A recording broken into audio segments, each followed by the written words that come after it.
ಬಾಗಲಕೋಟೆ ಜಿಲ್ಲೆಯ ಗುಳೇದಗುಡ್ಡ ತಾಲೂಕಿನ ಕಟಗೇರಿ ಗ್ರಾಮಸ್ಥರ ಬಹುಕಾಲದ ಮನೆ ಹಕ್ಕುಪತ್ರ ಸಮಸ್ಯೆಗೆ ಶಾಶ್ವತ ಪರಿಹಾರ ದೊರಕುವ ನಿರೀಕ್ಷೆ ಮೂಡಿದೆ.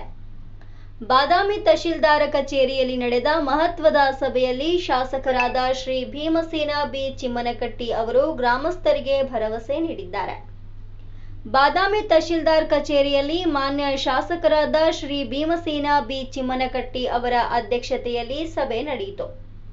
ಗುಳೇದಗುಡ್ಡ ತಾಲೂಕಿನ ಕಟಗೇರಿ ಗ್ರಾಮದ ಜನರು ಹಲವು ವರ್ಷಗಳಿಂದ ಎದುರಿಸುತ್ತಿರುವ ಮನೆ ಹಕ್ಕುಪತ್ರ ವಿತರಣೆ ಸಮಸ್ಯೆ ಕುರಿತು ಸಭೆಯಲ್ಲಿ ಚರ್ಚೆ ನಡೆಯಿತು. ಗ್ರಾಮದ ಗುರು ಹಿರಿಯರು, ಫಲಾನುಭವಿಗಳು ಹಾಗೂ ಸಾರ್ವಜನಿಕರ ಜೊತೆ ಸಮಾಲೋಚನೆ ನಡೆಸಿದ ಶಾಸಕರು ಸಮಸ್ಯೆಯನ್ನ ಸರ್ಕಾರದ ಗಮನಕ್ಕೆ ತಂದು ಶೀಘ್ರ ಪರಿಹಾರ ಕಲ್ಪಿಸುವುದಾಗಿ ಭರವಸೆ ನೀಡಿದರು. ಸಭೆಯಲ್ಲಿ ತಾಲೂಕು ದಂಡಾಧಿಕಾರಿಗಳು, ತಾಲೂಕ್ ಪಂಚಾಯತ್ ಕಾರ್ಯನಿರ್ವಾಹಕ ಅಧಿಕಾರಿಗಳು, ಗ್ರಾಮ ಅಭಿವೃದ್ಧಿ ಅಧಿಕಾರಿಗಳು ಹಾಗೂ ಗ್ರಾಮ ಆಡಳಿತಾಧಿಕಾರಿಗಳು ಉಪಸ್ಥಿತರಿದ್ದು ಸಮಸ್ಯೆಗೆ ಕಾನೂನುಬದ್ಧ ಹಾಗೂ ಶಾಶ್ವತ ಪರಿಹಾರ ಕಂಡುಹಿಡಿಯುವ ಬಗ್ಗೆ ಚರ್ಚಿಸಿದರು. ಕಟಗೇರಿ ಗ್ರಾಮಸ್ಥರ ಬಹುದಿನದ ಬೇಡಿಕೆಗೆ ಸ್ಪಂದಿಸಿರುವ ಶಾಸಕರ ಈ ಭರವಸೆಯಿಂದ ಜನರಲ್ಲಿ ಹೊಸ ಆಶಾಭಾವನೆ ಮೂಡಿದೆ.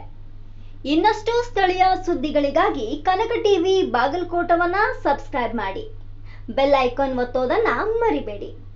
ವರದಿ KH ಶಾಂತಗೇರಿ, ಕನಕ ಟಿವಿ ಬಾಗಲಕೋಟೆ.